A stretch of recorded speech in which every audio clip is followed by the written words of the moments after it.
байна. Тэгээд төсвийн тодтгол бол хилцэж байгаа. За энэтэй зэрэгцээ төсвийн доктортой ажлын зөвлөлөөс бас одоо төсвийн тодтгол дээр өөрсдийн байр суурь илэрхийлсэн. Ер нь бол урьдчилан төлөвлөх боломжтой зардлууд аль хэдийнэ тасарсан за анхааруулж исэн гэсэн юм зөвлөмжийг өгч байна. Тэгэхээр яг одоо улсын хурлын гишүүний хувьд танд ер нь төсвийн тодтгол дээр ямар байр суурьтай? Одоо бодит нөхцөл байдал ийм болсон. Хүлээж исэн орлого нь буурсан, цаашдаа буурах хандлагатай байна. Тийм болохоор тодтгол бол хийх нь зүй ёсны л асуудал. Тэгээд энэних айхтар хямраад байх зүйл бол биш. Тодтгол хийхээс шаардлагатай байна гэд тэрхэр зэрэг тодтгол хийх хэрэггүй гэд тайлбарлаад байсан. Гэтэ үнэхээр ингэж олж байгаа мөнгөнд байхгүй болчихсон хийгээс биш яах вэ? Тийм тодтголын асуудал ер нь төсвийн чинь энэ парламент анх бүрдснээс хойш одоо 4-5 удаа хилцлээ шүү дээ. Одоо баг 5 дахь. Тий. Тэгээд төсөв хилцэх нь муу зүйл огт биш. Төсөөл яриад байна гэж зөвлөд идэм бил үгүй. Энэ бол одоо бидний дундын мөнгө. Дундын мөнгө хааш нь юунд зарцуулах гэж байна гэдэг бол онцгойж бол.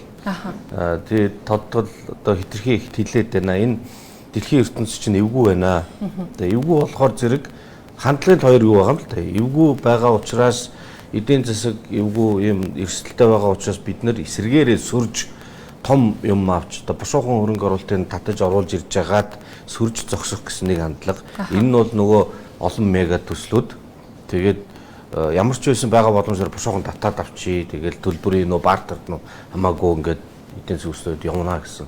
Нөгөөх нь болохоор үгүй ээ. Энд чинь угаасаа унана, үнэн унана хэцүү бодно. Тийм учраас бид нэр хямхтай, цэгцтэй, болгоомжтой, баг төсвөөр ингэж ажиллах зүгс ийм одоо сонголттой юм. Энэ байр суурь нь аль талдаа байснаас л хамаарч байгаа. Байр суурь бол миний хувьд бол ер нь бол гадаад орчин эвгүй. Нүүрсний үн бол унана. Тийм учраас бид нар хямхтай байх ёстой. Ийм том байж болохгүй. Тэр үр ашиггүй төслүүдийн тэрийг бол зогсоосон дээр ер нь нүх мөх гаргах гүүр мүр барих тэр. Тийм учраас л энэ парламент эхлэн гүйтэл төсвөө таны одоо нөгөө тодтол хориг мориг ингээ ажлын хэсэг мэсгээр нь ороод ажиллаж явсан шүү дээ гэж бодож байсан. Тэгээд шалтгаан нь бол гол эдийн засаг маань одоо ховод урхаан тал нь нүүрс. Тэгээд нүүрсний үнийг $149 дараа нь $105 гэд тооцсон. Тэгэл одоо 80 70 гэл ингээл явахаар байгаа байхгүй. Тэгэхээр ийм учраас энэ бол бүтэхгүй гэдгийг л ярьж байсан. Тэгээд тэр еврогаар одоо орж ийн. Энэ бол зайлшгүй зүйл. Оны эцэст 3.3 их найдаар төсвийн орлого тасалдах төлөвлөгөө байгаа учраас одоо тодтогч байна гэж байгаа. Гэхдээ одоо бас төсвийн тодтгол дээр алдагдал бас байсаар байгаа тийм. Өөрөөр хэлбэл дотоодын нэгтгэгдүүний 1.3% тэнцэх хэмжээний алдагдал бас одоо оруулж ирсэн тодтгол дээр ч гэсэн байж байна. Тэгэхээр дахиад орон зай байна гэж харж байна уу та? Тодтогох, танах, хасах. Одоо нэг ийм л зүйл нь. Одоо ингээд борлуулалт хийгээд, экспорт хийгээд тэгээд эндээс ашиг олоод, эндээсээ татвараа зөвлүүлээд тэгээд орлогоо бид нар бодсон байна шүү дээ. Тэгээд энэ орлого дээр тулгуурлаад одоо ингээд тооцоолсон байна. Гэтэл нөгөөдөл чинь татвараа төлж чадахгүй нөхцөл үүсэхгүй. Ийм нэг зүйл байна. Тэр нь ямар учиртай гэхээр зэрэг ашигт ажиллагааны түвшин буурсан. Нүүрсний үн унаад байгаа. Гэхдээ нөгөө нэг урд нь олон жил бас ярьдаг байсан шүү дээ. Нөөцийн төлбөрийг чинь бол илүү өндөр үнээр авдаг. Тэгээд тэр дээр зөрөө үүсээд ингээд татвараа төлж чадахгүй байдал руу орох эрсдэл бол бас байгаа гэж бодож байгаа. Тэгэхээр хэрвээ тэр тохиолдолд нөгөө хүлээлтж байгаа орлогын хомсдол 3.3-аас нэмэгдээд явчихыг үүсэх. Тэгэхээр бас нөөц болгоомжлол байх л шүү дээ. Өөрөөр хэлэх юм бол алдагдaltaйгаар баталгаас гадна дахиад танах боломж байгаа. Дахиад байдал муудаж болчих واخгүй. Тэгээд тэр нь бэлдэн байх нөөц хөлбөрүүдээр тооцох хэрэгтэй. За өнөөдөр өглөө бол зэсийн үн харьцангуй өссөн одоо юм мэдээлэлтэй байлаа. За үнээс гадна олон улсын зах зээл дээр ер нь Монголын одоо гол хэрэглэдэг бүтээгдэхүүнүүд бол гаднаас бид нар нефт худалдаж авч байна тий. Олон улсын зах зээл дээр нефтийн ханш өсөж байна. Гэтэл гадагшаага гаргадаг бүтээгдэхүүнүүдээс ингээ харахаар нүүрсний үн буурсан, зэсийн үн өсөж байгаа. За алтны ханш бол өсөж байна. Тэгэхээр одоо бид нарт зүгээр яг одоо энэ мөчлөг дээр эдийн засгийн яг энэ мөчлөг дээр ямар боломж байна. За жишээ нь засгийн газар бол алт 3 гэдэг улсын хурлын тогтоолын төслийг бол өргөн барьсан байж байна. Энд боломж байгаа юу? Металлын үн харьцангуй гайгүй байгаад нэг баярлж байгаа. Тэгээд ер нь бол одоо Монгол улс чинь амьдрах гаднаас оруулж ирэх мөнгө хэрэгтэй байхгүй. Валют хэрэгтэй. Тэгээд хамгийн түрүүнд олдог юм бол алт тий. Шууд одоо Лондонгийн биржүүнээр л аваад ингээл явчихдаг. Тэгээд алтыг бол алт 3 гэдэг хөтөлбөрийг зарласан. Үндсэн ордуудыг эргэлтэнд оруулах гол зорилготой. Тэгээ бид нар нэг зүйл ойлгох хэрэгтэй юм. Үндсэн ордууд бол тэгээ өнөө маргаашгүй эргэлтэнд оронгуудаа үр ашиг өгчдөг зүйл биш. Үйлдвэр барина. Үйлдвэр барина, ур хагаа нээн ингээд чинь ингээд процесс явна. Тэр хооронд чинь энэ жилийн төсвийг бид нар оны эцэд дахиад өндөрж яана гэж яриад байна шүү дээ. Тэгэхээр хурдан мөнгө хэрэгтэй болохоор хамгийн дөрөнд хаана хамгийн одоо бэлэн боломжинд байна вэ гэдэг асуудал ярина. Тэр логикоор бол сэлэнгийн алтны нөөцүүд одоо шорон ордог бол сая юусоо ингээд орхигдсон байгаа тий. Тэгээ магадгүй урд нь ажиллаж исэн энэ ажлуудыг нөхөж ажилуулах, сэргээх. Тэгээ тэрэн дээр нь төрийн хяналттай одоо координатод зарлж агаад ингээд дахиж сэргээх ийм асуудал шаардлагатай байж болзошгүй. Тэгээ энийг бол энэ гурван хөтөлбөр дээр бол оруулаагүй байгаа. Тэгэхгүй бол хурдан мөнгө нь бол эндээс ирэхгүй байхгүй. Одоо энд байгаа ордуудаас тэр сэлэнгийн гацууртал бас хамгийн бэлтгэгдсэн. Тэгээд бороогийн үйлдвэр дээр бэлэн үйлдвэр дээр очиж угаалт боловсруулалт баяжуулалтаа хийх юм бол юу вэ? Хурдан үр дүнд хүрч болзошгүй. Тэрнээс бус нь бол тийм хурдан үр дүнд хүрэхгүй шүү дээ. Бас нэг нийтлэг зүйл нь сая та бүхний оршил мэдээлэл дээр бас гарч ирсэн л да 82 тусгай зөвшөөрлөлтөө ашиглалтын тусгай зөвшөөрлөлтөө одоо аж ахуйн нэгжүүд байна. 14 үйл ажиллагаа явуулж байна. 13 нь нөгөө хязгаарлагдсан талбай тусгай хязгаарлагдсан талбайд орж байна гэдэг. Гэтэл цаана энэ дунд ч одоо 50 гаруй байна шүү дээ. Тэд нар нь яагаад ажиллахгүй байна вэ гэдэг асуултыг бид нар өөрсдөө тавих хэрэгтэй. Тэгэхээр бүх юм заавал ингээд тусгай одоо хязгаарлалтын төрөө орсноосоо болоод зогссон юм бол бас биш байна. Хамгийн гол асуудал нөгөө л хөрөнгө оруулалтын орчин дид бүтцэхгүй. Тэгэхээр хөрөнгө оруулалтын орчин дид бүтцийн асуудлаа бид нэр сайжруулахгүй бол тусгай хяналтын бүсээс гаргалаа гэд шууд бас асуудлаа шийдэхгүй байна. За одоо үнэхээр ойрын хугацаанд мөнгө хэрэгтэй байгаа бол тэр зарим ордуудыг бол тусгай одоо хяналтын нөхцөлтөд бол ажиллах нь шаардлагатай гэж үзэж байгаа.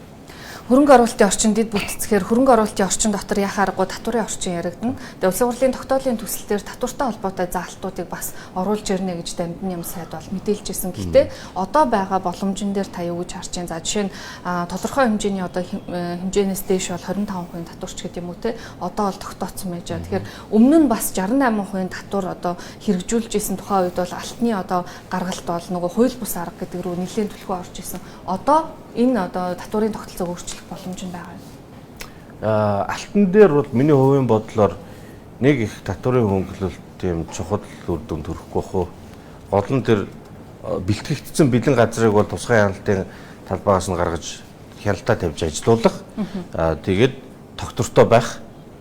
Нөгөө эргэлтэнд орохгүй байгаа ордуудын хувьд бол тэд чинь дид үтсийн зүгээс төрийн бодлогод хэрэгжүүлэх хэрэгтэй байл та. Дид үтсийн бий болгох, эрчим хүч, усны асуудлууд тэгээд тогтвортой байх л эрх зүйн орчны тогтвортой байдал чухал.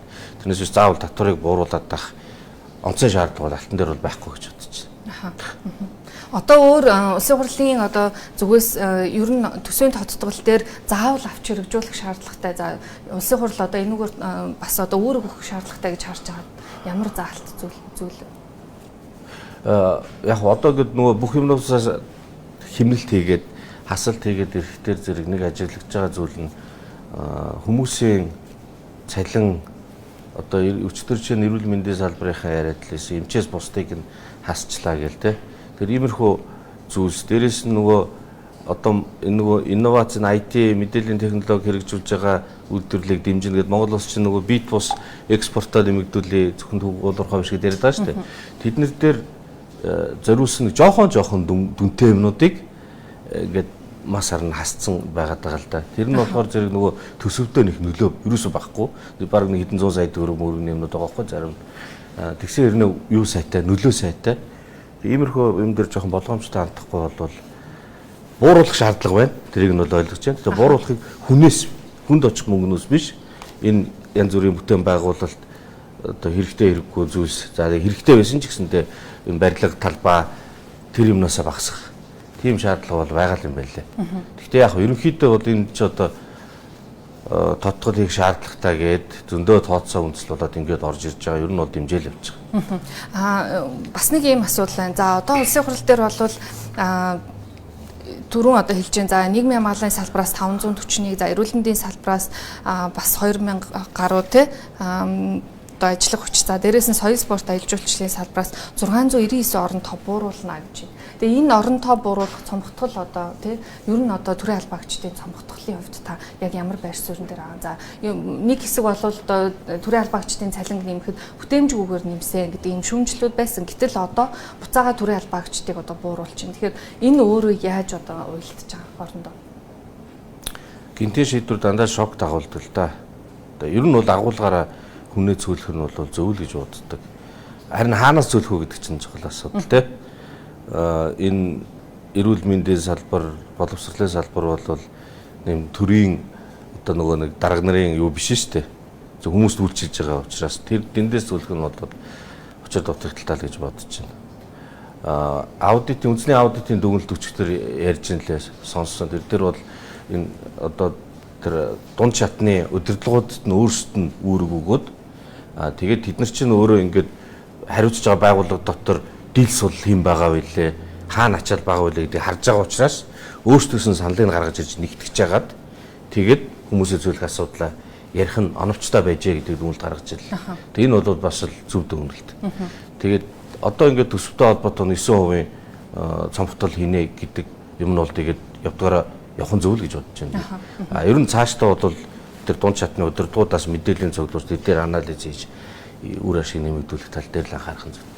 За одоо хугацаа бага болсон байгаа учраас нэг асуултыг заавал асуухгүй өнгөрч болохгүй. Тэгэхээр эрх өвөл эрчим хүчний салбар за ялангуяа агаарын бохирдолтой холбоотой асуудал яах вэ гэдэг асуудал яригдж байна. Хагас коксчсон түлштэй холбоотой асуудал сая нэлээд их явлаа те. Ер нь одоо тодорхой шийдэл бас гараагүй байх шиг байна. Тэгэхээр эрх өвөл агаарын бохирдол энэ хിവэрэ байх уугүй юу гэдэг асуудал байна. Хурлын гишүүний хувьд та бүхэн яг ямар одоо хяналтын механизм хаана байх ёстой гэж харж байна? Агаарын утааг чинь байхгүй болгоод өгчөө. Ийм түлшээр ингээд байхгүй болгоч гэдэг ийм амар худлаа хүлээлтийг нийгэмд бий болох нь угаасаа осолтой. Энэ түлшний асуудлаар олон жил ярьж байна да. Түлшээ бид нар нүүрсэн түлшээг ингэж яаж ч их өөрчлөөд утаа гардгаараа гарна. Их баг дээр нэг жоохон зөрөө үүснэ үнэ. Тэгвэл тэнд дотор гарч байгаа тэр их мөнгөөр бага хэмжээний өөрчлөлт авч байгаа юм чинь өөр утга учир багтаа. Тийм учраас нүүрсэнд биш байр савнд нь тэр их мөнгөө зарцуулах. Нүүрсэн түлшээг сайжруулах нь энэ жил дараа жил богино хугацааны ажил гэж бодоод яваад байгаа. Тэгтэл тэр богино хугацааны ажил зарж байгаа мөнгө чинь урт хугацааны байр савны асуудлыг шийдчих хэмжээнд мөнгө болчиход байгаа байхгүй. Тийм болохоор энийг өрн болсон дээр гэж бодож байгаа. Хятадаас хагас коксын түлш оруулж ирья гэдэг тендерийг нийслэл зарлцсан ингээд явж байгаа. Гэтэл энэ их хурд болохоор өөр тогтоол гаргацсан. Нүүрсэн түлшэнд түлшүү зарцуулах. Тогтоол зөрчиж байна гэсэн. Тэгэхээр энэ асуудлыг одоо хууль номын хүрээнд ярилцаж шийдэх хэрэгтэй. Нэг бол энэ дээр зүснэ эсвэл их хурлын тогтоол өөрчлөгдөн. Иймэрхүү асуудал ярихаар зэрэг хувь хүн дээр орсон улс төрийн тийм хэрүүл маргааны юм ингээд айгүй их явж байна. Энэ бол ер нь одоо шал тийм утгагүй зорилго нь өөр зүйл байхгүй.